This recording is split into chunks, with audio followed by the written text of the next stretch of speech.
አላህ ሆይ አንድ ምስኪን ወጣት ባሪያክ ነኝ። መለከል ሞት እንደሆን አህዋሌን እስካስተካክል አይጠብቀኝ። ኢላሂ እዚች ዱንያ ላይ ከፈተንከኝም ከታጋሽ ባሪያዎችህ አድርገኝ። ጸጋህን ከዋልክልኝም ከአመስጋኝ ባሪያዎችህ አድርገኝ። ኢላሂ ውደደኝ፣ ውዴታህንም ለግሰኝ። አላህ ሆይ ወጣትነት አዳልጦኝ ከሐራም ሰፈር ብገኝም በሰፊው ረሕመትህ አካበህ ወደ አንተ አስጠጋኝ። ኢላሂ ካንተ ወደ አንተ እንጂ ሌላ የት መሄጃ አለኝ? ኢላሂ በእዝነትህ ኻቲማዬን አሳምርልኝ። አሰላሙ አለይኩም ወራህመቱላሂ ወበረካቱ። እንዴት ናችሁ? ሰላም ናችሁ ወይ? ውድ ተመልካቾቼ ሰላምና ፍቅር በእናንተ ላይ ይስፈን፣ አገራችንን ሰላም ያደርግልን። ከብዙ ጊዜ በኋላ መጥቻለሁ። እንግዲህ ላይክ እና ሼር በማድረግ ቤተሰብ ሁኑ። ዛሬ እንግዲህ የመጣሁበት አዲስ አጀንዳ ወይንም አዲስ ነገር ሴት ልጅ ዋጋሽን እወቂ። ማንኛውም ሰው ቢሆን ዋጋውን ማወቅ የራሱን ልክ ማወቅ አለበት ነው የምለው። ምክንያቱም አንድ ሰው የራሱ ባህሪ፣ የራሱ አለባበስ፣ የራሱ አመጋገብ፣ የራሱ አሰራር እንዳለው ሁሉ የራስም ዋጋ አለው ብዬ ነው የማምነው። ሁላችንም ዋጋችንን ስናቅ ተከባሪ እንሆናለን፣ ተወዳጅ እንሆናለን፣ ተናፋቂ እንሆናለን። ብዙ ጊዜ አብዛኛውን ጊዜ ራሳችንን ሊያረክስና ራሳችንን ሊጥል የሚችሉ ነገሮች ጋር ብዙ ጊዜ የምንገኝ ከሆነ ሁል ጊዜ በጣም ወዳቂ እንደሆነና እንደማንፈለግ አይነት ስሜት እንዲሰማን ያደርገናል። ሌላው ዋጋ ማወቅ ለራስ አንደኛ ክብር መስጠት ነው። ለራስ ጊዜ መስጠት ነው። ለራስ ጥሩ ነገር ምግብ መመገብ ነው። ጥሩ አስተሳሰብ ማሰብ ነው። አለባበስም እንዲህ ኳሊቲ መጠበቅ ነው።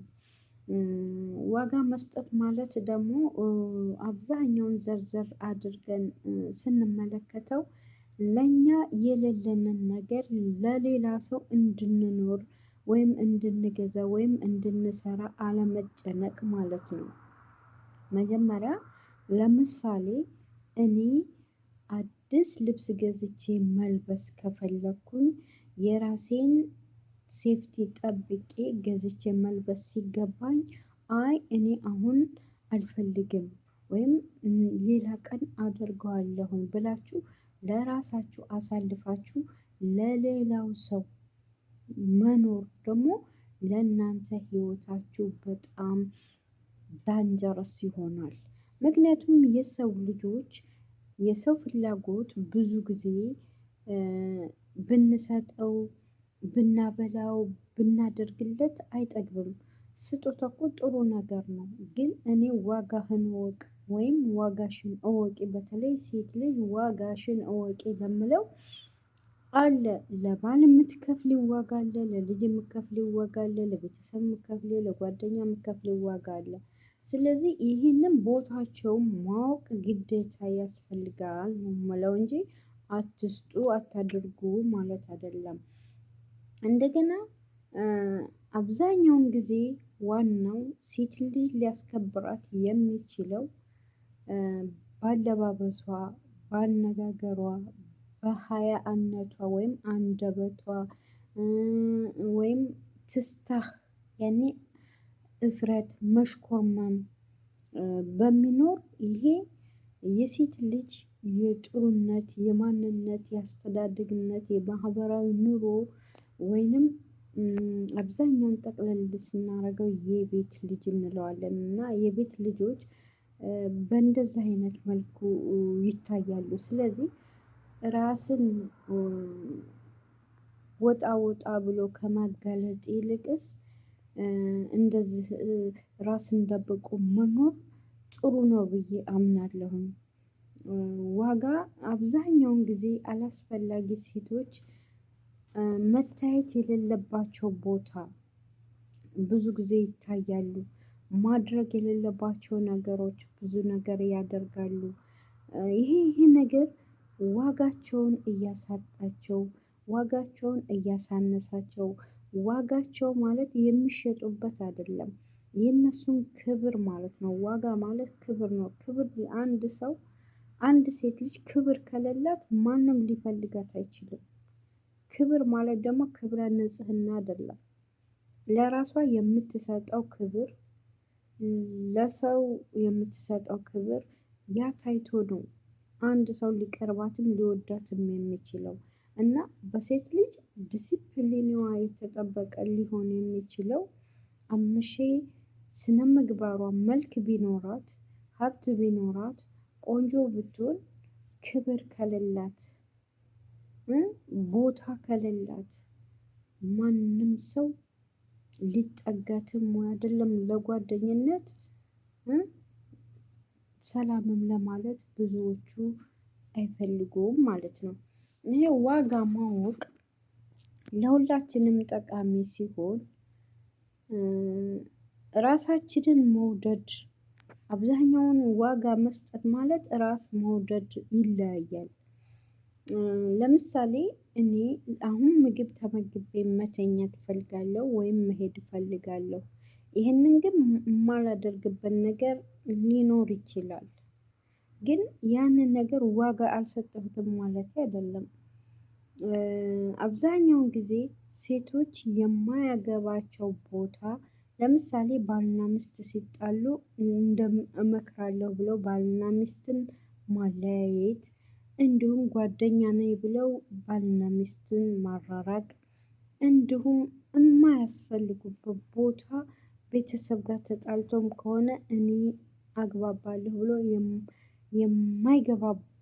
የማይገባበት ቦታ ገብተው ከሚዘባርቁ ራሳቸውን የማይመለከታቸው ቦታ ባይገቡ ጥሩ ነው። ክብራቸውን ዝቅ ባያደርጉ ጥሩ ነው ብዬ እላለሁ። ይህንን ልላችሁ ያሰብኩበት ነገር ብዙ ነገር አለ። አብዛኛው ሶሻል ሚዲያ ላይ ብዙ ነገር ስናይ ስንጠቀም ብዙ ከታዘብኳቸው ውስጥ ነው ይሄንን ልላችሁ። ሴት ልጅ ክብር ከሌላት፣ ሴት ልጅ ዋጋ ከሌላት፣ ሴት ልጅ ሀያ ከሌላት ማንም ሰው ቆንጆ ብትሆን፣ ገንዘብ ቢኖራት፣ እንዲሁም ፓይለት ነች ብትሆን፣ ሚኒራል ብትሆን ሙምኪን ሊጠቀሙባት ሊፈልጓት ይችላሉ። ለትዳር ግን አብሮ ዘለቄታ ለመኖር አይፈልጓትም። ምክንያቱም ያ ነገር ይሄ ክብርና ቦታ ሀያ የምለው ነገር በማህበር ህይወቷ ውስጥ ዋና አስፈላጊ ስለሆነ ያ ነገር ስለማያገኙባት ትተዋት ሊሄዱ ይችላሉ። እና አንዳንድ ሴቶች እንደ ዝንብ ወተት ዝም ብላችሁ ድስት ውስጥ ወተት ውስጥ ካሳ ውስጥ እንደምትገባ ዝም አላስፈላጊም የማታስፈልጉበት ህይወት ውስጥ ገብታችሁ እኔ ያለሁ እኔ እያለሁ ለምን እንዲህ ትሆናለህ? እኔ እያለሁ እንባህን ለምን አልጠርግልህም? እኔ ልሞትና አንተ ኑር የምትሉ ሴቶች ብዙዎቻችን በሶሻል ሚዲያ ላይ ብዙ ነገር ታዝቤያለሁ። በተለይ አብርሽና ሩታ መካከል ገብታ እንደ ወጥ እንጨት እንደ ገንፎ የምታማስል መዥገር አለች። ሂጂ ቢሏት የማይገባት ሁልጊዜ ለሱ እኔ ብቻ ነኝ የተፈጠርኩት ብላ የምታምን አንዲት ስም የምታስጠላ ልጅ አለች። ማን ልበላት? ሄርሜላ የምትባለው በብዙ አይነት ቋንቋ በብዙ አይነት ነገር አሁን እሷ ለምሳሌ በቃ ክብረ ቢስ ዋጋዋን ያረከሰች ሴት ነች። ሙምኪን ለድራማቸውም ሊሆን ይችላል አላውቅም። በጣም የሚያስጠላ ነገር ነው። ደግሞ ከዛም ውጭ ብዙ ጊዜ ታውቁታላችሁ ናሂና ውብዬንም የሚከታተል ሰው ቻናላቸውን ማየት ትችላላችሁ። አዲስ ቲጂ ነው ቲጂ የምትባል ልጅ አለች። ሰላም የሆነውን ህይወታቸውን የውብዬንና የናሂን ህይወት እየበጠበጠች ያለች እውነተኛ ሴት አለች። ያቺ ዋጋዋን አለማወቅ። የባለ ትዳር ሚስት አንተን ካላገኘ ሞቼ ይገኛለሁ። እኔ ምንድነው መድኃኒት እያስደረጉ ነው እንደሚመጡት? ይቅርታልና ለዚህ ወይም ይሄ ባለትዳር የሆኑትን ሰዎች ሆን ብለው ደግሞ አይናቸውን አፍጠው ሲመጡ አያፍሩም? ካላንተ መኖር አልችልም፣ አንተን እወድሃለሁ፣ አንተን አፈቅርሃለሁ እያሉ ሲመጡ ይሄ ትንሽ ላፍ እንኳ አይቀፍም? ይሄ ዋጋ ለማወቅ ማለት እኮ ይሄ ነው። እንግዲህ ስንቶቻችን ናቸው ህይወታቸው የተበላሸው? እንግዲህ ናሂ ከአንድ ልጅ ወደ ሁለተኛ ልጅ ሆኖ ልጁን አቅፎ በመሳሚያው ሰዓት ባልና ሚስቶቹ ተጣልተው ከቤት ወጥቶ ይሄው እንትን ምንድነው ይሄ ሩም ይዞ ወይም ቤርጎ ቤት ይዞ ነው ብቻውን እያለቀሰ ያለው። ለምን? በሴት ሀያ የሌላቸው ዋጋቸውን የማያውቁ ሴቶች አብረው እየተጠጉ ለጥቅምም ብለው ይሁን ለማስመሰልም ብለው ይሁን በኋላ የራሳቸውንም ዋጋ ያሳጣሉ፣ የሰውም ዋጋ ያሳጣሉ።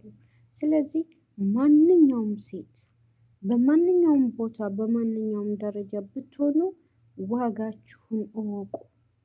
ዋጋ ላለሽበትም ለምትኖርበትም ነገር በጣም ወሳኝ ነገር ስለሆነ ነው። ስለዚህ ዋጋችሁን እወቁ።